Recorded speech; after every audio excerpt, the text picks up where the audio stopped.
SBA Publications.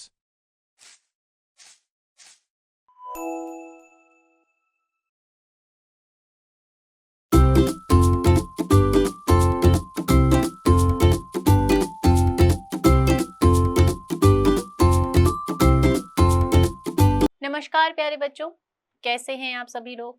उम्मीद करती हूँ आप सभी लोग अपने अपने स्थान पर स्वस्थ होंगे। बच्चों, आज मैं विनीता नौटियाल आपको पढ़ाऊंगी आपका पाठ 11, जिसका नाम है पानी में चंदा और चांद पर आदमी। इस पाठ में बच्चों आप सीखेंगे मानव सदैव से ही जिज्ञासु प्रवृत्ति का रहा है और अपनी जिज्ञासा को शांत करने के लिए न केवल पृथ्वी बल्कि आकाश में भी अपना आधिपत्य स्थापित करना उसने आरंभ कर दिया है। प्रस्तुत पाठ में लेखक ने मनुष्य के चंद्रमा पर पहले कदम से लेकर उस क्षेत्र में निरंतर विकास और उपलब्धियों का वर्णन किया है। इस पाठ में हम सीखेंगे कि किस तरह से मनुष्य ने अपना पहला कदम चांद पर रखा था और आगे निरंतर क्या विकासशील चीजें हो रही हैं। दुनिया के सभी भागों में स्त्री, पुरुष और बच्चे रेडियो से कान सटाए बैठे थे। जिनके पास टेलीविजन थे वे इसके पर्दे पर आंखें गड़ाए थे। मानव के संपूर्ण इतिहास की सर्वाधिक रोमांचक घटना के एक एक क्षण के वह भागीदारी बन रहे थे।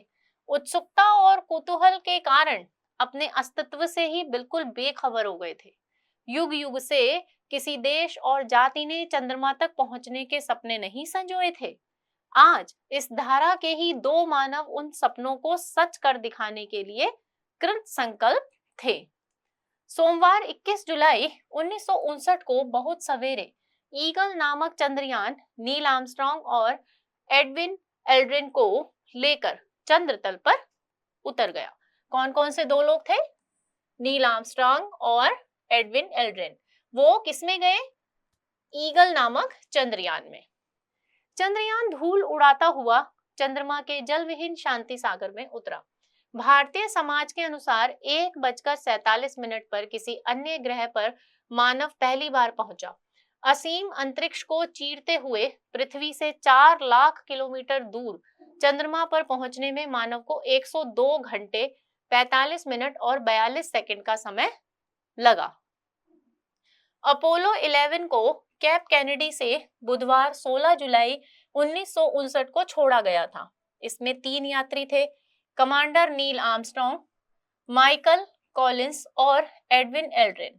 चंद्रमा की कक्षा में चंद्रयान मूल यान को कोलंबिया से अलग हो गया और फिर चंद्रमा पर उतर गया। उस समय माइकल कॉलिंस मूल यान में 96 किलोमीटर की ऊंचाई पर निरंतर चंद्रमा की परिक्रमा कर रहे थे। नील आर्मस्ट्रांग ने चंद्रतल से पृथ्वी का वर्णन करते हुए कहा कि यह बहुत बड़ी, चमकीली और सुंदर, बिग, ब्राइट एंड ब्यूटीफुल दिखाई दे रही है। एल्ड्रिन ने भाव विभोर होकर कहा, सुंदर दृश्य है, सब कुछ सुंदर है। उसने कहा कि जहां हम उतरे हैं उससे कुछ ही दूरी पर हमने बैंगनी रंग की चट्टान देखी है। चंद्रमा की मिट्टी और चट्टानें सूर्य की रोशनी में चमक रही हैं। यही एक भव्य एकांत स्थान है। चंद्रयान ठीक स्थिति में है। यही निरीक्षण करके कुछ खा पीकर और सुस्ता लेने के बाद नील आर्मस्ट्रांग चंद्रयान से बाहर निकले। चंद्रयान की सीढ़ियों से धीरे धीरे वह नीचे उतरे। उन्होंने अपना बायां पांव चंद्र तल पर रखा, जबकि दायां पांव चंद्रयान पर ही रहा। इस बीच आर्मस्ट्रांग दोनों हाथ से चंद्रयान को अच्छी तरह पकड़े रहे। उन्हें यह तय कर लेना था कि वैज्ञानिक चंद्रताल को जैसा समझते रहे हैं वह उससे एकदम भिन्न तो नहीं है। आश्वस्त होने के बाद वह यान के आसपास ही कुछ कदम चले। चंद्रतल पर पांव रखते हुए उन्होंने कहा, यद्यपि यह मानव का छोटा सा कदम है, लेकिन मानवता के लिए बहुत ऊंची छलांग है। अभी तक एल्ड्रिन भले ही भीतर बैठा हो, लेकिन वह निष्क्रिय नहीं था। निष्क्रिय मतलब ऐसा नहीं कि वो कुछ नहीं कर रहा था। उसने मूवी कैमरे से आर्मस्ट्रांग के चित्र लेने शुरू कर दिए थे। 20 मिनट बाद ही एडविन एल्ड्रिन भी चंद्रयान से बाहर निकले। उन्होंने भी चंद्र तल पर चलकर देखा। तब तक आर्मस्ट्रांग चंद्रधूल का एक तात्कालिक नमूना जेब में रख चुके थे।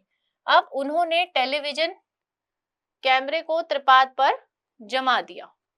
अरबों डॉलर खर्च करके मानव चंद्र तल पर पहुंचा था। उसे अपने सीमित समय में एक एक क्षण का उपयोग करना था। दोनों चंद्र विजेताओं को चंद्रमा की चट्टानों तथा मिट्टी के नमूने लेने थे। कई तरह के उपकरण भी वहां स्थापित करने थे, जो बाद में भी पृथ्वी पर वैज्ञानिक जानकारी भेजते रह सके।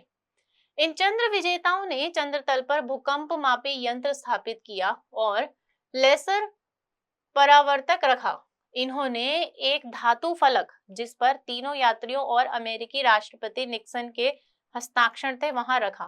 धातु फलक पर खुदे शब्दों को आर्मस्ट्रांग ने जोर से पढ़ा। जुलाई 1959 में पृथ्वी ग्रह के मानव चंद्रमा के इस स्थान पर उतरे। हम यहाँ सारी मानव जाति के लिए शांति की कामना लेकर आए। दोनों चंद्र यात्रियों ने अमेरिकी ध्वज चंद्रताल पर फहरा दिया। वायु ना होने के कारण इस ध्वज को इस तरह बनाया गया था कि स्प्रिंग की सहायता से यह फैला हुआ ही रहे।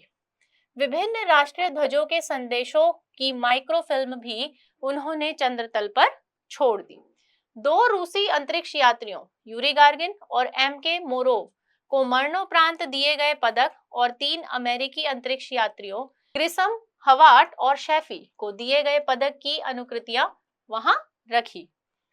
अपने व्यस्त कार्यक्रम को पूरा करने में चंद्र यात्रियों को थकान हो जानी स्वाभाविक थी, लेकिन फिर भी वे बड़े प्रसन्न थे। आरंभ में वे बड़ी सावधानी के साथ एक एक कदम रख रहे थे, लेकिन बाद में वे कंगारुओं की तरह उछल उछल कर चलते देखे गए, क्योंकि पहले उन्हें पता नहीं था कि चंद्रमा पर हमें किस तरह से चलना है। मानव को चंद्रमा पर उतारने का यह सर्वप्रथम प्रयास होते हुए भी असाधारण रूप से सफल रहा।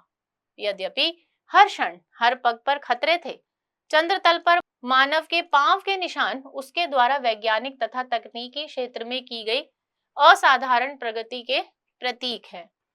जिस क्षण डगमग डगमग करते मानव के पग उस धूली धूसरी अनछुई सतह पर पड़े, तो मानो वह हजारों लाखों साल से पालित पोषित सैकड़ों अंधविश्वासों तथा कपोल कल्पनाओं पर पद प्रहार ही हुआ। कवियों की कल्पना के सलोने चांद को वैज्ञानिकों ने बदसूरत और जीवनहीन करार दे दिया।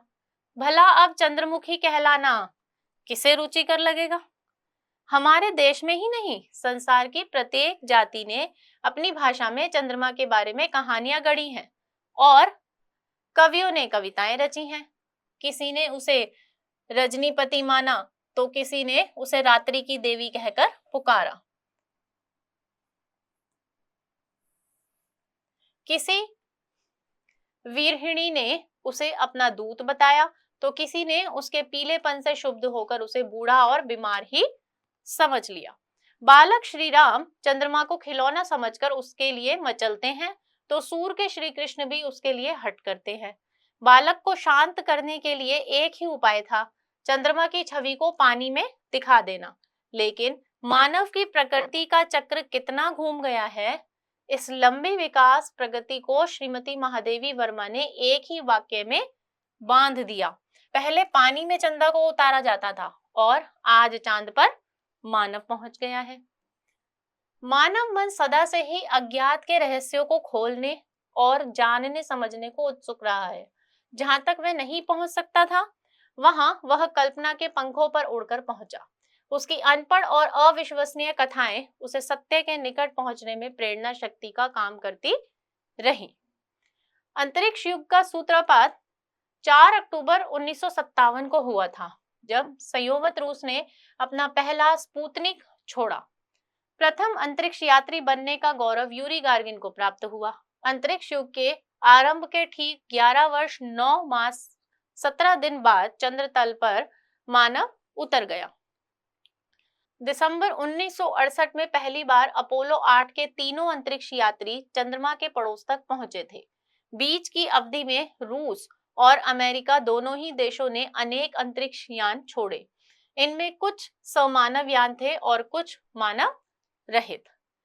इसे मानव का साहस कहें या दुस्साहस कि उसने अंतरिक्ष में पहुंचकर यान से बाहर निकल अनंत अंतरिक्ष में विचरण भी शुरू कर दिया। अंतरिक्ष में परिक्रमा करते 2 यानों को जोड़ने और एक यान से दूसरे यान में यात्रियों के चले जाने के चमत्कारी करतब भी किए गए। अपोलो 11 द्वारा चंद्र विजय से पूर्व मानो अपोलो 10 के द्वारा इस नाटक का पूर्व अभिनय ही किया गया था। इसके 3 यात्री अंतरिक्ष यान को चंद्रमा की कक्षा में ले गए थे। एक यात्री मूल यान को कक्षा में घुमाता रहा था और अन्य 2 यात्री चंद्रयान में बैठकर उसे चंद्रमा से केवल 9 मील की दूरी तक ले गए थे। इन्होंने चंद्र विजेताओं के उतरने के संभावित स्थान का अध्ययन किया और उनके अनेक चित्र खींचे थे। चंद्रयान को मूल यान से जोड़ा और फिर सकुशल पृथ्वी पर लौट आए। मानव को चंद्र स्थल तक ले जाने और लौटा लाने वाले यान के बारे में भला कौन नहीं जानना चाहेगा। अपोलो यान सैटर्न 5 रॉकेट से प्रक्षेपित किया जाता है। यह विश्व का सबसे शक्तिशाली वाहन है। अंतरिक्ष यान के 3 भाग होते हैं या इन्हें 3 मॉड्यूल कह सकते हैं। कमांड मॉड्यूल का निर्माण इस दृष्टि से किया जाता है कि वापसी के समय पृथ्वी के वायुमंडल में प्रवेश करते समय तीव्र ताप और दबावों का सहन कर सके। नियंत्रण कक्ष, शयनागार, भोजन कक्ष और प्रयोगशाला, इन सब का मिला जुला रूप ही वह मॉड्यूल होता है। प्रक्षेपण के समय यदि कोई दुर्घटना हो जाए तो यात्री अपने बचाव के लिए इसे शेष यान से पृथक कर सकते हैं। पुनः प्रवेश के लिए बने कमांड कैप्सूल का वजन 5500 किलोग्राम था। इसमें लगभग 5.5 घन मीटर खाली स्थान था, जहां तक कि तीनों यात्री अपने सामान्य कार्य संपन्न कर सके। इस स्थान को औसत दर्जे की कार जितना मान सकते हैं। कैप्सूल जब तैयार होता है उस समय इसमें 5 विद्युत बैटरियां होती हैं और 12 रॉकेट इंजन जुड़े होते हैं। 3 आदमियों के लिए 14 दिन की खाद्य सामग्री और पानी के भंडार एवं मल के निष्कासन की व्यवस्था रहती है।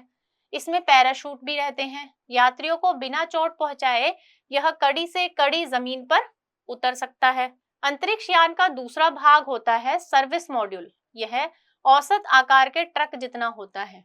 इसमें 10 लाख किलोमीटर की यात्रा करने के लिए पर्याप्त ईंधन था और 14 दिन तक 3 यात्रियों के सांस लेने लायक प्राणवायु की व्यवस्था थी।